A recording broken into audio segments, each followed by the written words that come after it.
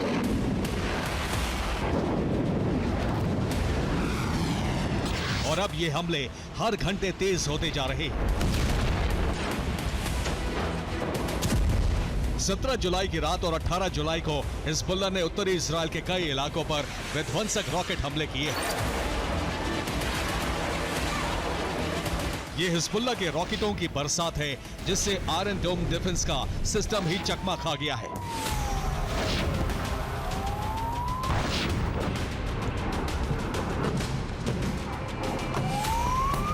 Hezbollah एक साथ 20 से 100 तक रॉकेट फायर कर रहा है और बहुत कम दूरी से किए गए हमलों की वजह से इजरायली डिफेंस सिस्टम हिजबुल्लाह के सभी रॉकेट गिराने में नाकाम रहा है।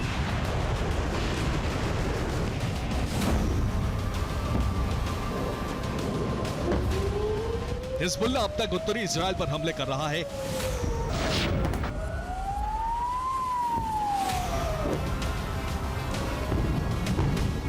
हिजबुल्लाह अब तक करियत शिमोना, शलोमी, शेबा फार्म्स, मेरोन, नहरिया जैसे उत्तरी इजरायली शहरों पर हमले कर रहा है। हिजबुल्लाह ने अब तक 55 किलोमीटर अंदर तक सबसे लंबी दूरी का हमला किया है।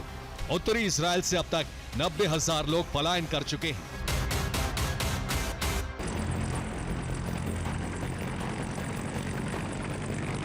इन हमलों के पलटवार में इजराइल ने दक्षिणी लेबनान पर मिसाइल, ड्रोन और वायुसेना के जरिए हमले किए हैं। लेकिन 17 जुलाई को इजराइल ने पहली बार दक्षिण पूर्वी लेबनान पर हमले किए हैं।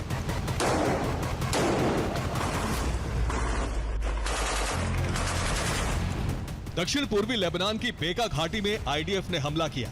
इस हमले में हिजबुल्लाह कमांडर मारा गया। मारे गए हिजबुल्लाह कमांडर का नाम अहमद जाबरा है। हिजबुल्लाह कमांडर अहमद जाबरा की मौत के बाद हिजबुल्लाह ने रणनीति में परिवर्तन का ऐलान कर दिया है।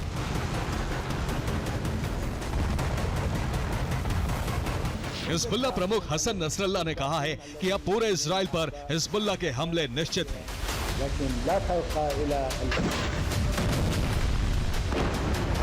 हिजबुल्लाह के पास 50,000 लड़ाके हैं और ऐसे हथियार हैं जिनकी रेंज में दक्षिणी इजराइल भी आता है।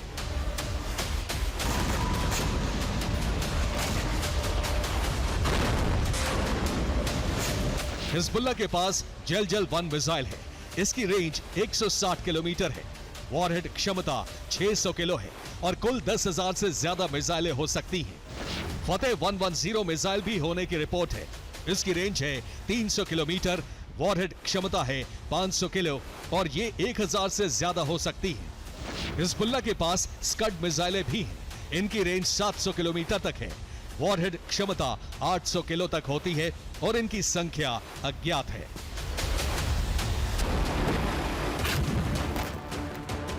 यानी पूरा इजराइल हिजबुल्लाह की रेंज में है। हिजबुल्लाह ने इजराइल को बर्बाद करने के लिए 3 अहम रणनीतियां तैयार की हैं।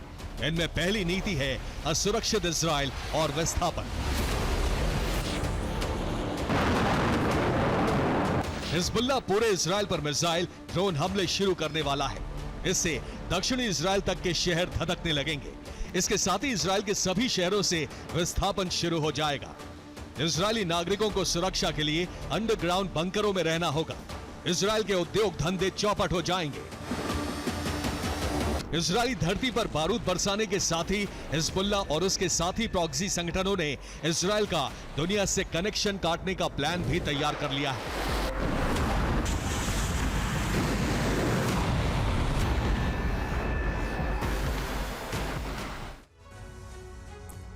हिजबुल्लाह का पहला प्लान है भूमध्य सागर से इजराइल का कनेक्शन पूरी तरह काट देना। इसके लिए लेबनान से भूमध्य सागर जलमार्ग पर हिजबुल्लाह के हमले जारी हैं।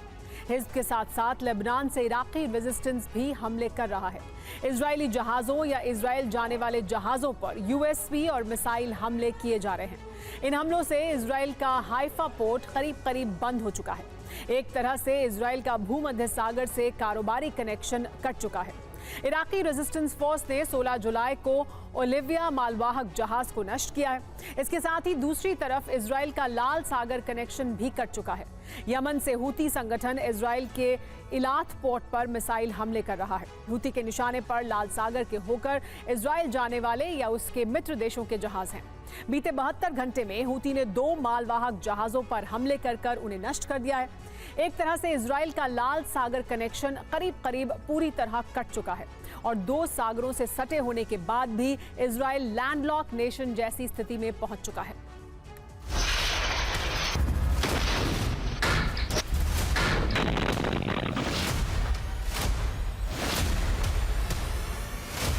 इजराइल प्रॉक्सी के चक्रव्यूह में फंसता जा रहा है। समंदर से ही इजराइल को हथियारों की सप्लाई होती रही है।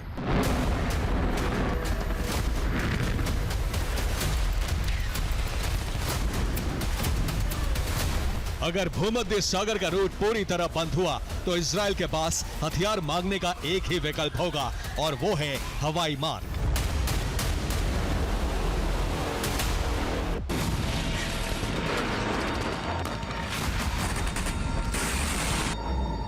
लेकिन हिजबुल्लाह ने इस रास्ते पर भी इजराइल के खिलाफ चक्रव्यूह तैयार कर लिया है।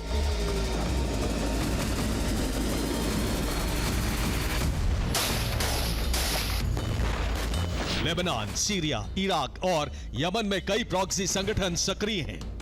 प्रॉक्सी संगठनों के लड़ाकों के पास सरफेस टू एयर मिसाइलें हैं। अगर इजराइल के लिए हथियार सप्लाई लेकर विमान इन देशों के एयर स्पेस से गुजरते हैं तो उन पर सरफेस टू एयर मिसाइल हमले किए जाएंगे।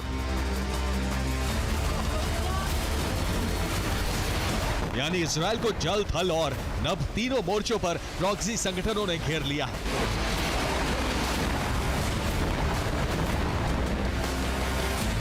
अरब के सभी प्रॉक्सी संगठन इजराइल के साथ जंग में उतरने को तैयार हैं और इजराइल के सामने शक्ति आपूर्ति सहित जवानों का संकट बड़ा होता जा रहा है। गाजा की जंग में इजराइल को अपने मरकाबा टैंक और सैन्य वाहन बड़े पैमाने पर गंवाने पड़े हैं और अब उसके सामने सेना को फिर से पुनर्गठित करने की चुनौती है।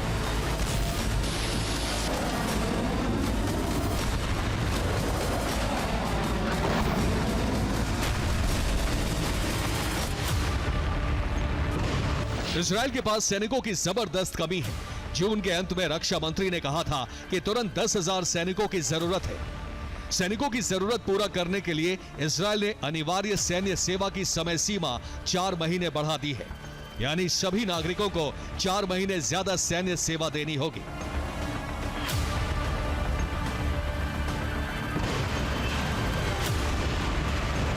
इजराइल पर प्रॉक्सी संगठनों का संकट गहराता जा रहा है और जब तक जंग टैंक, रॉकेट और मिसाइलों से लड़ी जाएगी, इजराइल को अकेले ही जंग लड़नी होगी। इसीलिए इजराइल एक बड़ी जंग की तैयारी कर रहा है और ये चिंगारी किसी भी दिन भड़ककर विश्व युद्ध में बदल सकती है। Bureau report, TV9 Bharatvarsh.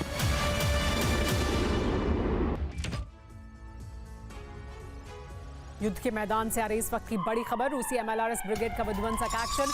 यूक्रेनी ठिकानों पर दर्जनों रॉकेट की बरसात कर दी गई। हमले में यूक्रेनी सैनिक और हथियार खत्म हो गए।